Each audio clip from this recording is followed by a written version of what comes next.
região montanhosa, dirigindo-se apressadamente a uma cidade da Judeia. Entrou na casa de Zacarias e cumprimentou Isabel. Quando Isabel ouviu a saudação de Maria, a criança pulou no seu ventre.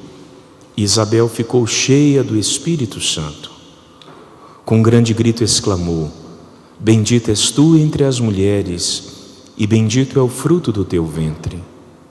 Como posso merecer que a mãe do meu Senhor me venha visitar? Logo que a tua saudação chegou aos meus ouvidos, a criança pulou de alegria no meu ventre. Bem-aventurada aquela que acreditou, porque será cumprido o que o Senhor lhe prometeu. Palavra da salvação. Glória a vós, Senhor.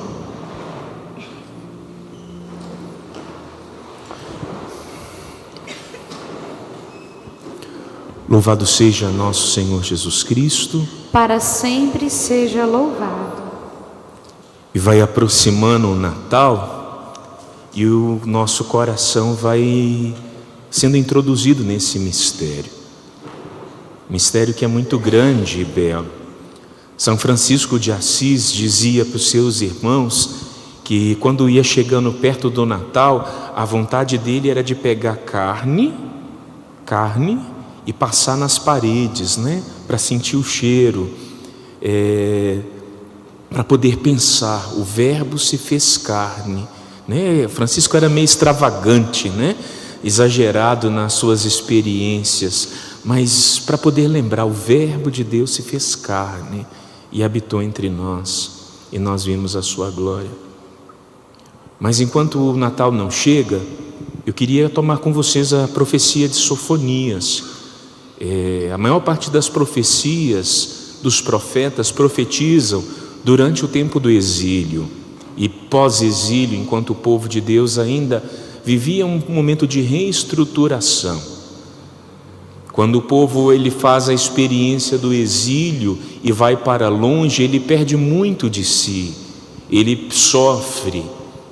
E um dos seus sofrimentos é o experimento de achar que Deus o abandonou, que Deus o esqueceu. Por acaso em algum instante da sua vida você já pensou isso? Deus te abandonou? Mas você já pensou nisso? A gente pensa, não é? Sobretudo na hora das provações. Esse é o ambiente das profecias. E existia uma profecia messiânica de que um rei ia chegar, um Messias ia vir. E se colocava toda a expectativa, toda a esperança nesse Messias, nesse Salvador, nesse Yeshua que iria vir, que iria chegar para nos salvar. E o profeta começa dizendo: canta de alegria, cidade de Sião. Ele chama Jerusalém a se alegrar, mesmo estando sitiada, mesmo estando em guerra. Para nós é fácil entender essa imagem. Olha para Jerusalém hoje em guerra, diga para eles fazerem festa. Conseguem, será? Não sei. Israel está em guerra, a Palestina está em guerra. Manda eles fazerem festa. Depois de tantas mortes, não consegue, não tem como se alegrar diante da guerra. Mas olha o que o profeta está exigindo do povo: canta de alegria, cidade de Sião, rejubila, alegra-te e exulta de todo o coração, cidade de Jerusalém. O Senhor revogou a sentença contra ti, afastou os teus inimigos. Existem momentos da nossa vida, instantes da nossa vida, que a gente precisa de uma bandeira de paz. A gente precisa sentir esse alívio. De tempos em tempos, a gente vai vivendo momentos assim. A nossa vida não é só provação. Às vezes nós damos tanto valor à provação, ou damos tanta ênfase à provação, que a gente acha que está vivendo uma e cai em outra, vivendo uma e cai em outra. Minha vida é uma provação. Deus não nos chama para viver só em provações. Deus nos chama para viver na presença dEle. Às vezes nos instantes que são até maiores, onde a graça e a bênção de Deus nos acompanha, eu ainda nem desviei o olhar da última provação e eu já fico pensando, quando é que será a próxima, né? Não é assim. O Senhor nos chama a ter uma constância de alegria, e a palavra alegria, ela acompanha essa semana nossas vidas desde domingo. Para quem estava aqui na missa e participou conosco na Nova Aliança, a palavra alegria tem raízes, né? Toda a palavra em hebraico, ela é constituída de 3 vocábulos, né? 3 letras de princípio, e os princípios que regem a palavra alegria é união, unidade, e ela tem um vínculo espiritual com Deus em dizer a alma unida a Deus. Esse é o verdadeiro significado de alegria. A alegria não é euforia, euforia é passageiro. A alegria não é sentimento, sentimentos passam. Eu posso estar bem, às vezes não, né? Mas a alegria é estar unido a Deus. E de repente o Senhor diz, revogou a sentença que tinha contra Jerusalém. Qual sentença? Do povo ter se afastado, do povo ter pecado. Essa é a sentença de morte que Deus revoga. E qual que é a promessa do Senhor? Ele afasta os inimigos. Mas aqui continua dizendo, Ele está no meio de ti. Meu irmão, coloca a mão no teu coração só por um instante e repete isso. Deus está perto de mim. Deus está em meio à minha vida. Deus cerca a minha vida. Pode olhar para mim, mas permanece com a mão sobre o teu coração só por um instante. Irmãos, Deus não só revoga uma sentença, Deus não só nos convida a nos alegrar, mas Ele quer que nos dar a certeza de que Ele está perto. Por isso a mão no coração, perto. E é preciso que os nossos olhos percebam essa graça. Continua a palavra de Deus, pode relaxar aí. Naquele dia se dirá a Jerusalém, hoje Jerusalém somos nós, não temas, não te deixe levar pelo desânimo. E eu queria chegar nessa palavra desânimo. Não te deixe levar pelo desânimo. O desânimo rouba muito de nós, não é verdade? Quem aqui acordou hoje cedo e falou assim, chuva, podia ficar na cama, né? Não dava nem para levantar hoje, né? Cafezinho, pão de queijo, não é assim? Enrola na coberta e fica. Isso não é desânimo. Desânimo é quando eu não tenho vontade para nada. Uma coisa é querer descansar, né? O corpo pede de vez em quando, né? Até Deus descansou no 7º dia. O descanso faz parte, ele é saudável. A gente precisa parar em algum momento para contemplar, para poder rever. Mas o desânimo que a palavra está dizendo, desânimo, sem ânimo, sem ânima, sem alma. A palavra ânima quer dizer para nós alma. Eu não sei se vocês se recordam, quando Deus criou o homem, o que Ele fez? Ele soprou o Espírito e o homem recebeu uma alma, se tornou um ser vivente. Aquele que está desanimado, ele está sem o Espírito,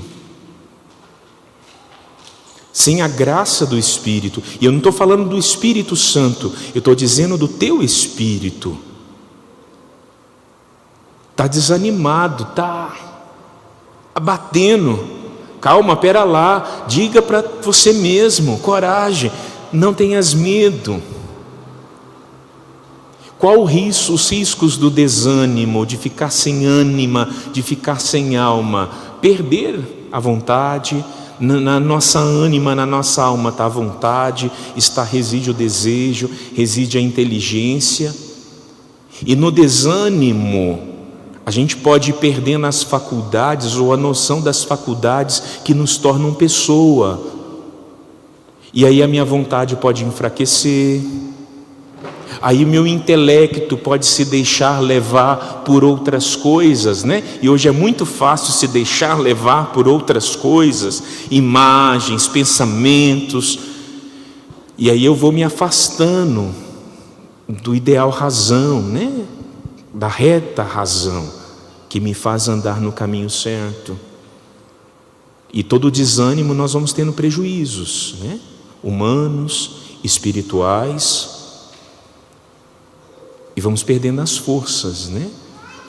E quando eu perco as forças, eu não vou ter vontade de caminhar. Mas olha o que continua dizendo a profecia: o Senhor está no meio de ti, Ele exulta de alegria por ti, movido por amor exultará em ti.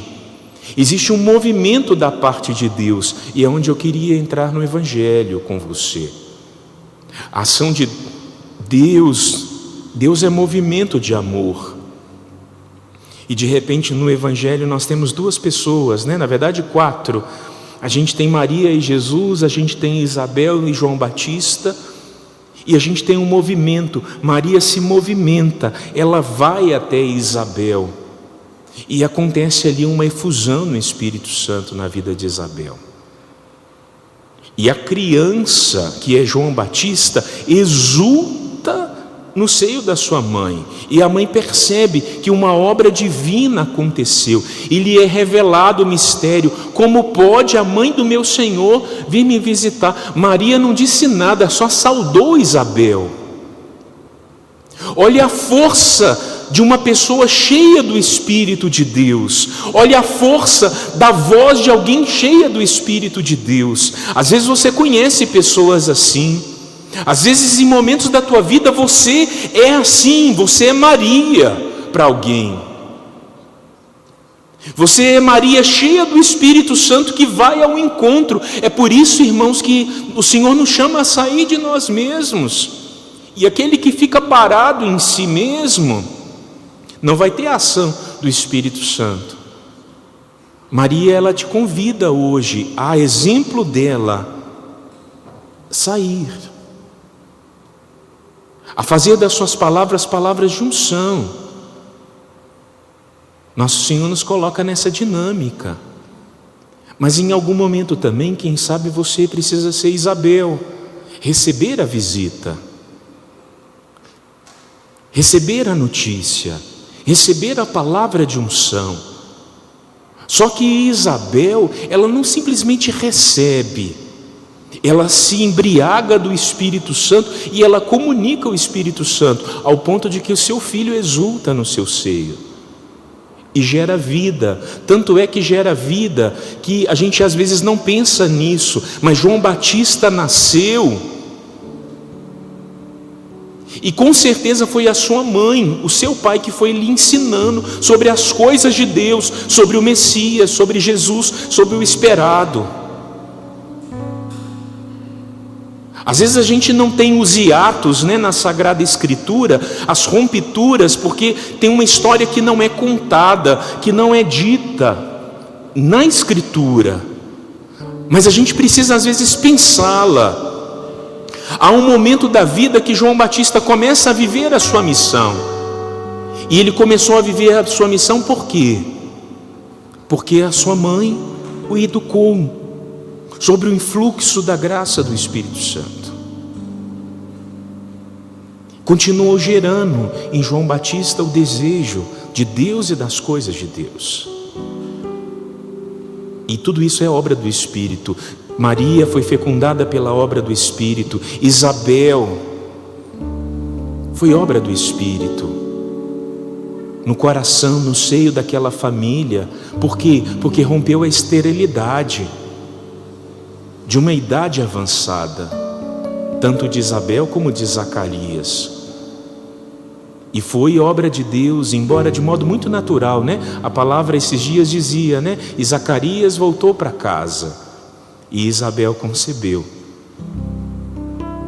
Diferente de Maria, que não houve participação humana, né, de um homem, Mas com Isabel houve a colaboração tanto de Zacarias como Isabel.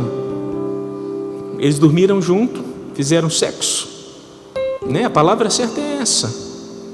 E ali João Batista foi concebido. Mas até nessa ação foi obra do Espírito Santo. Às vezes os casais têm medo da vida sexual, e a vida sexual para o casal, ela é uma obra do Espírito Santo de Deus. Quando alguém se casa, ele permite que o outro possua o seu corpo. É por isso que quando nós falamos e a igreja diz que deve se guardar a castidade, é porque você está dando partes do seu corpo, partes da sua intimidade, da sua vida em atos sexuais com alguém que não tem a bênção para poder dividir a vida com você. É por isso que a igreja reserva, e nos seus ensinamentos são muito claros, o ato sexual é para o casamento. Por quê? Porque você vai dividir a sua ânima, a sua alma, o seu corpo. Quando alguém vai tendo experiências, ele vai distribuindo parte da sua vida, vai se desintegrando ao longo de uma história, sendo que Deus mesmo nos convida a viver essa integridade de alma, e os corpos de esposo e esposa se tornam uma bênção. Aquele que é casado tem o poder de abençoar a sua mulher, aquela que é casada tem o poder de abençoar seu marido, e o ato sexual, o ato conjugal tem essa graça. Nem sei por que eu estou falando isso, acho que o Espírito Santo está pedindo, né? Não estava nos planos não, mas olha para Zacarias, olha para Isabel,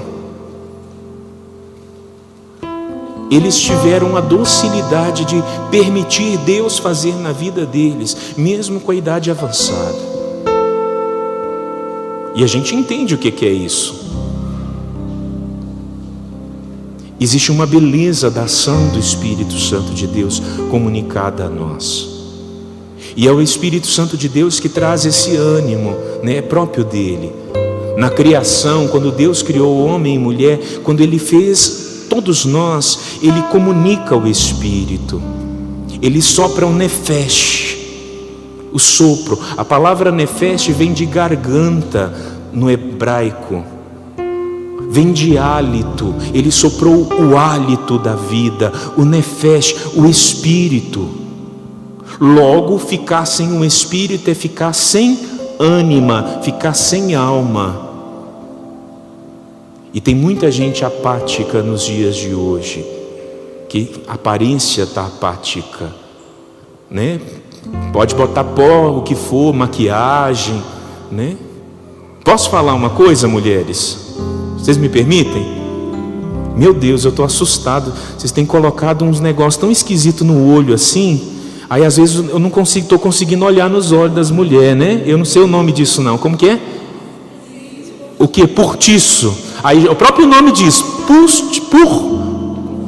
postiço. Mas a gente não está vendo mais os olhos de vocês. Desculpa. Esses dias eu no confessionário falo, meu Deus, deixa eu ver o olho, porque os olhos é a janela da alma, não é isso? Deixa eu enxergar. Não dá para ver. Não dá para ver. Você pode colocar o que for, se o teu ânimo, se o espírito não tiver em você, não vai ter beleza. A nossa beleza vem da nossa experiência de Deus, do nosso experimento de Deus. Quando a gente tem a experiência de Deus, a nossa vida vai nos tornando mais bela. A graça da ação do Espírito Santo vai provocando em nós uma obra bonita. É quando alguém olha para você, nossa, você está diferente, né? Você está tão bonito. Gente, é gostoso receber um elogio, não é verdade, né? Está bonito hoje, o que foi? Tem alguma coisa diferente. É a alma que está boa, né?